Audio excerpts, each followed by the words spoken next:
जय श्री हरि विष्णु। आप सभी का स्वागत है। आप सभी को जया एकादशी व्रत की बहुत बहुत शुभकामनाएं। जया एकादशी व्रत की पावन पर्व पर हम आप सभी के लिए जया एकादशी व्रत कथा लेकर आए हैं। हमारे द्वारा प्रस्तुत की गई कथा कहानी अगर आपको पसंद आती हो तो अपना समर्थन अवश्य दें। माघ मास के शुक्ल पक्ष की एकादशी को जया एकादशी व्रत के नाम से जाना जाता है। यह एकादशी का व्रत पिशाच योनि से मुक्ति दिलाने तथा पाप को मिटाने के लिए ही किया जाता है। इस एकादशी के व्रत में जो भी श्री हरि विष्णु का पूजन बड़े ही विधि विधान से करता है, उस पर श्री हरि की कृपा होती है तथा वह पापों से मुक्ति पाता है। अब हम आपको जया एकादशी व्रत की कथा सुनाएंगे। जय श्री हरि विष्णु। धर्मराज युधिष्ठिर बोले, हे भगवान, आपने माघ माह की कृष्ण पक्ष की षष्ठिला एकादशी का अत्यंत सुंदर वर्णन करते हुए सुनाया।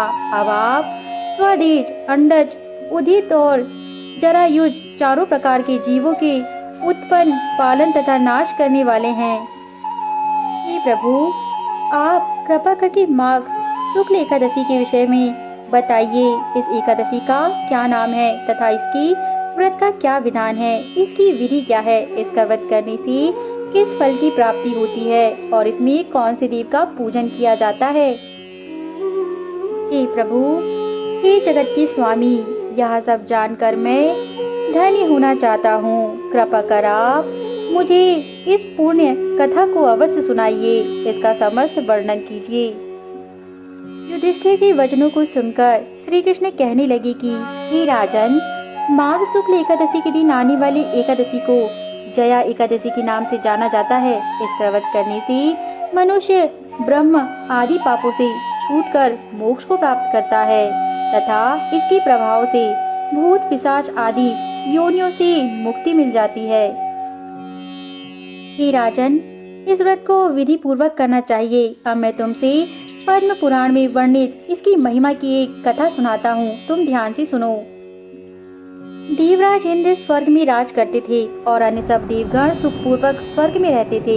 एक समय इंद्र अपनी इच्छा अनुसार नंदन वन में अप्सराओं के साथ विहार कर रहे थे और गंधर्व गान कर रहे थे। उन गंधर्वों में प्रसिद्ध पुष्पदंत तथा उसकी कन्या पुष्पावती और चित्रसेन तथा उसकी स्त्री मालिनी भी उपस्थित थे।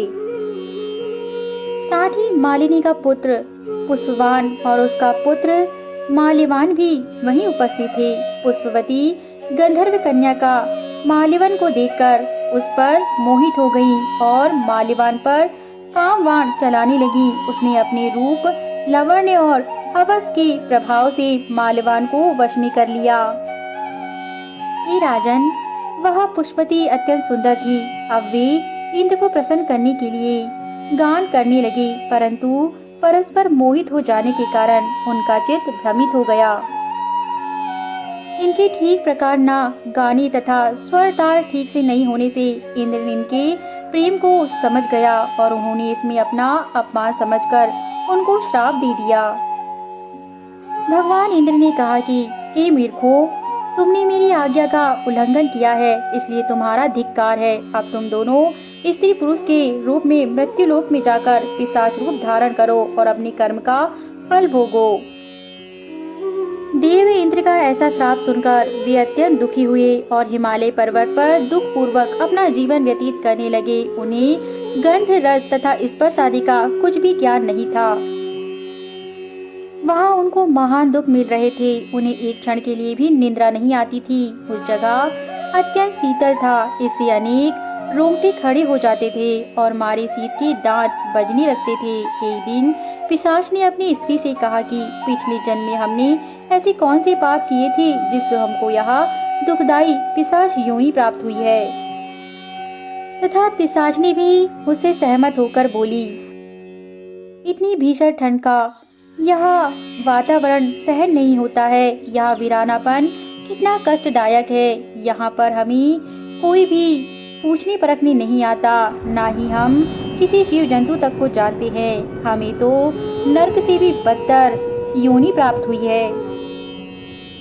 दोनों ही अपनी पिशाच योनि से बड़े दुखी थे। बड़े कष्ट के साथ उन्होंने यह समय वहाँ व्यतीत कर रहे थे। साथ ही वह दिन प्रतिदिन यही विचार करते कि अब हमें ऐसा कोई पाप नहीं करना चाहिए जिससे हमें पिशाच योनि पुनः प्राप्त हो। इसी वार्तालाप के साथ वे दोनों अपने दिनों को और भी व्यतीत करते जा रहे थे। समय की चाल की अटलता के कारण देवयोग से तभी माघ मास में शुक्ल पक्ष की जया नामक एकादशी आई। उस दिन उन्होंने कुछ भी भोजन नहीं किया एवं अच्छे अच्छे कार्य किए, केवल फल फूल खाकर ही दिन व्यतीत किया। और स्वयं काल के समय दुखी अवस्था से पीपल के वृक्ष के नीचे बैठ गए। उस समय सूर्य भगवान अस्त हो रहे थे। उस रात को अत्यंत ठंड थी, इस कारण वे दोनों शीत के मारे अति दुखित होकर मृतक के समान आपस में चिपटे हुए पड़े थे। उस रात को उन्हें निद्रा नहीं आई। वे भगवान का स्मरण करते रहे। जया एकादशी की उपवास और रात्रि के जागरण से दूसरे दिन प्रभात होते ही उनको पिशाच योनि से छुटकारा मिल गया। अत्यंत सुंदर गंधर्व और अप्सरा की देह धारण कर सुंदर वेश वस्त्र तथा वस्त्र आभूषणों से अलंकृत होकर उन्होंने स्वर्गलोक को प्रस्थान किया। उस समय आकाश में देवता उनकी स्तुति करते हुए पुष्प वर्षा करने लगे। स्वर्गलोक में जाकर दोनों ने देवराज इंद्र को प्रणाम किया। देवराज इंद्र उनको पहले रूप में देखकर अत्यंत आश्चर्यचकित हुए एवं पूछने लगे कि तुमने अपनी यह पिशाच योनि से किस प्रकार छुटकारा पाया, अतः हमें यह सब बताइए। तब माल्यवान गंधर्व बोले कि हे देवेंद्र, भगवान विष्णु की कृपा और जया एकादशी के व्रत के प्रभाव से हमारी पिशाच देह छूट गई है।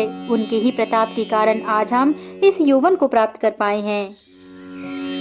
माल्यवान के कथनों को सुनकर देवराज इंद्र बोले कि हे माल्यवान, भगवान की कृपा और एकादशी का व्रत करने से न केवल तुम्हारी पिशाच योनि छूट गई, वरन हम लोगों को भी वंदनीय हो गए हैं, क्योंकि विष्णु और शिव के भक्त हम लोगों में के भी वंदनीय हैं। तो आप धन्य हैं। अब आप पुष्पवती के साथ जाकर विहार करो।